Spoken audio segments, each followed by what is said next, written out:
How to recover deleted Facebook photos. If you want to recover the deleted Facebook photos, it's rather quite simple for us to do so. What we have to do is go ahead and then launch the Facebook app, then tap on your profile from the very top left of the screen.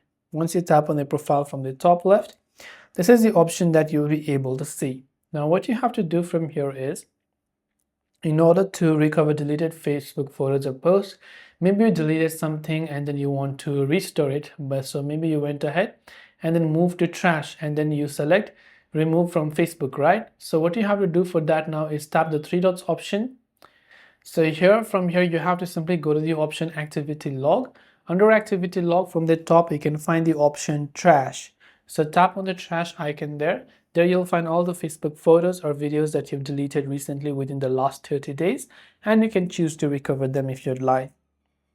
This way you can recover deleted Facebook photos, and I hope the video helped you out. If you have got any further questions, feel free to also leave them down below. Thanks for watching and see you in the next video.